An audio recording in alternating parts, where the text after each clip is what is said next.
नमस्कार दोस्तों, story audio book Mumbai channel में आपका स्वागत है। अगर आपको ये कहानी पसंद आती है तो चैनल को सब्सक्राइब करें। तो चलिए शुरू करते हैं। अब तक आप लोगों ने सुना कि सेक्रेटरी रजत हर्षवर्धन के पास कुछ काम लेकर आता है जो काफी जरूरी था। हर्षवर्धन फाइल में एक नज़र डालता है और उसकी आंखें छोटी हो जाती है। वह गंभीर आवाज में सेक्रेटरी रजत की ओर देखकर बोला, तुमने ये क्यों किया? ये सुनकर सेक्रेटरी रजत एक पल के लिए डर गया। वह गंभीर आवाज में बोला, वह मेरा काम नहीं है। वो तो। इतना बोलकर वह खामोश हो गया, जैसे वह कुछ हिचकिचा रहा हो। तभी कमरे का दरवाजा नॉक हुआ। हर्षवर्धन गंभीर आवाज में बोला, अंदर आ जाओ। वहां से एक महिला अंदर आती है। उसने अजीब कपड़े पहने थे। हालांकि वह दिखने में किसी फाइटर गर्ल की तरह लग रही थी, लेकिन उसके हाथ में एक फाइल थी और उसके आसपास का ऑरा भी काफी खतरनाक था। एक नज़र में ही हर्षवर्धन ने उसे पहचान लिया। यह कोई और नहीं अनाया की सेक्रेटरी बेला थी। बेला आगे आई और सर झुकाकर ग्रेट करते हुए बोली, बॉस आपसे मिलकर अच्छा लगा। हर्षवर्धन गहरी आवाज में बोला, क्या बात है, तुम यहाँ पर? तो बेला एक फाइल आगे करते हुए बोली, बॉस अभी अभी आप जो पूछ रहे थे वह इसी बारे में है। यह मास्टर के ऑर्डर थे। मास्टर के कहने पर ही मैंने ऐसा किया था। इसमें सेक्रेटरी रजत की कोई गलती नहीं है। ये सुनकर हर्षवर्धन गहरी आवाज में बोला, क्या ये सब कुछ अनाया ने करने को कहा था? तो सेक्रेटरी बेला बोली, मास्टर ने मुझे ये बात एश्योर करने को कही थी कि आपकी कंपनी के 75% हिस्से को सिक्योर आरक्षित कर लिया जाए, ताकि फ्यूचर भविष्य में भी आपके लिए कंपनी को अपने कंट्रोल में रखना आसान हो जाए और कोई प्रॉब्लम ना हो। ये सुनकर हर्षवर्धन को अपनी बीवी की दूरदर्शिता पर प्राउड महसूस हुआ, लेकिन वह थोड़ा सा परेशान भी हुआ, क्योंकि रावत इंडस्ट्री एक मल्टीनेशनल कंपनी थी और उसकी एक शेयर की वैल्यू कुछ लाख बिलियन में हो सकती थी। तभी उसकी नज़रें बेला की आगे की हुई फाइल पर गई और इस फाइल को देखकर हर्षवर्धन गंभीर आवाज में बोल, इतना ज्यादा निवेश? तुम लोग पागल तो नहीं हो चुके? ये रकम कुछ देश की जीडीपी के बराबर है। वही यह सुनकर सामने बैठे हुए राजवीर रावत भी चिंतित आवाज में बोले, क्या बात है, तुम इतना परेशान क्यों हो? तो वह फाइल को राजवीर रावत की ओर बढ़ाते हुए बोला, आप खुद ही देख लीजिए डेट। यह क्या है? उसे जैसे ही राजवीर रावत की नज़र फाइल पर पड़ी, उनकी भी आंखें थोड़ी छोटी हो गई और वह भी थोड़ा चिंतित हो गए। वह गहरी आवाज में बोले, अनाया बच्चों ने इतना ज्यादा पैसा इन्वेस्ट किया है, वह ऐसा कैसे कर सकती है? यह कोई छोटी रकम नहीं है, मुझे उससे बात करनी होगी। हर्षवर्धन गंभीर आवाज में बोला, डेड आप चिंता मत कीजिए, मैं उससे बात करूंगा। ऐसा नहीं था कि वो पैसे हर्षवर्धन के पास नहीं था, हर्षवर्धन के पास उससे भी ज्यादा था, लेकिन एक बार में इतना केस निकालना सही नहीं था। तभी सेक्रेटरी बेला गहरी आवाज में बोली, बॉस आपको चिंता करने की जरूरत नहीं है। यह मास्टर का बस थोड़ा सा पर्सनल फंड है। वह सालों से इतनी मेहनत करती आए हैं, उन्होंने बस आज तक पैसा कमाया है, कभी उनका इस्तेमाल नहीं किया है। बस वह ऐसे ही उनके पास पड़े पड़े इकट्ठा हो रहे थे।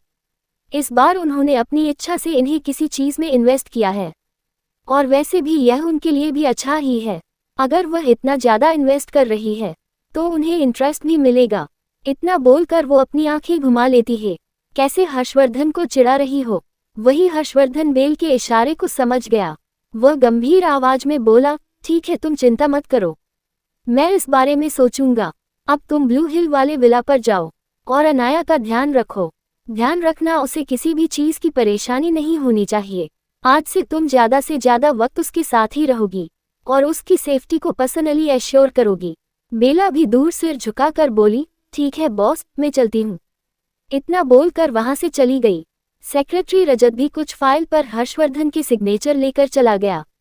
उन लोगों के जाने के बाद राजवीर रावत गंभीर आवाज में बोले, वह बच्ची सच में तुम्हारे बारे में बहुत ज्यादा चिंता करती है। हर्षवर्धन अपनी बीवी का जिक्र सुन नम आवाज में बोला, मुझे पता है, आप चिंता मत कीजिए, इस चीज को मैं अच्छे से देख लूंगा।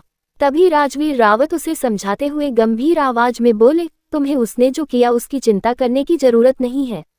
उसने जो किया वह ठीक ही किया होगा, और अगर अभी भी तुम्हें चिंता हो रही है तो तुम इस कंपनी में और मेहनत कर सकते हो, ताकि उसने जो पैसे इन्वेस्ट किए हैं वह दुगना होकर उसके पास वापस चले जाए।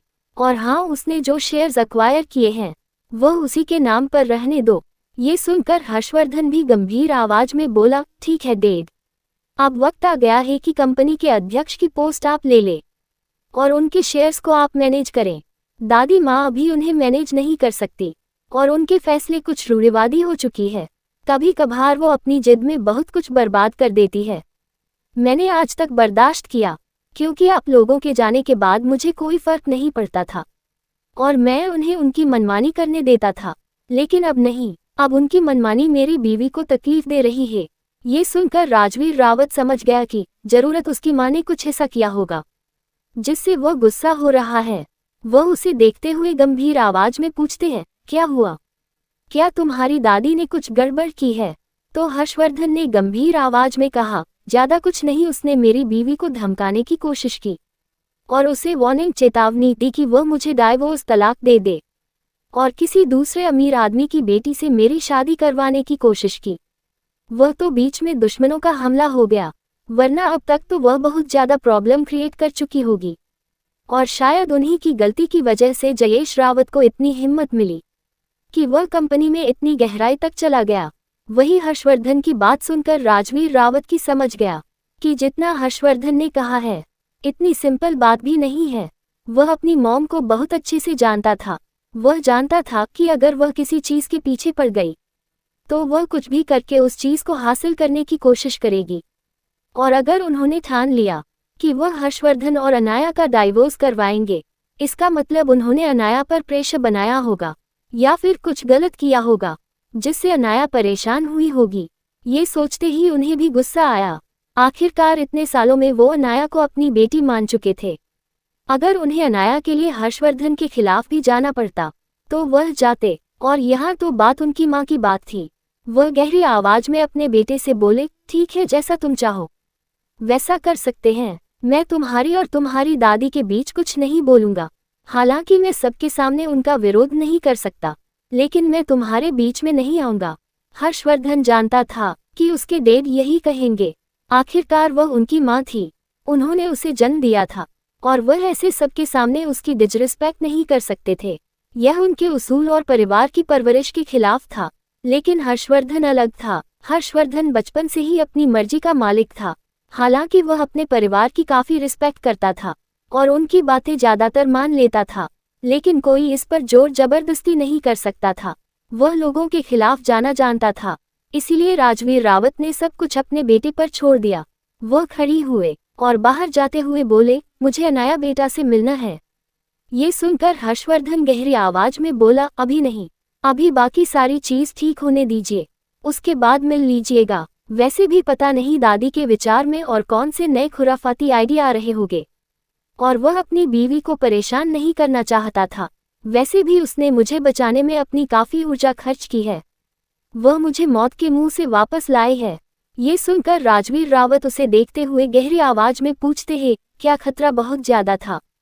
तो हर्षवर्धन गहरी आवाज में बोला, शायद हाँ, ऐसा कह सकते हैं कि उसने मुझे बचाया। इतना बोलकर वह अपनी खाली नजरों से कांच की खिड़की से बाहर देखने लगे, जहां से पूरा शहर नजर आ रहा था। वह अभी बिल्डिंग के सबसे आखिरी फ्लोर पर थे और वह बिल्डिंग इतनी ऊंची थी कि अभी नीचे सभी बिल्डिंग और सड़कें छोटी छोटी नजर आ रही थी, जिसमें कुछ छोटे छोटे गाड़ियां चल रही थी। हर्षवर्धन इस नज़ारे को देखते हुए बोला, अब मुझे चलना चाहिए, वह अकेली होगी। इतना बोलकर वह वहां से निकल गया। उसे अब सच में अनाया के पास ही जाना था। जब से अनाया की प्रेगनेंसी की न्यूज़ पता चली थी, तब से ही वह अनाया को अकेला छोड़ने पर डर जाता था।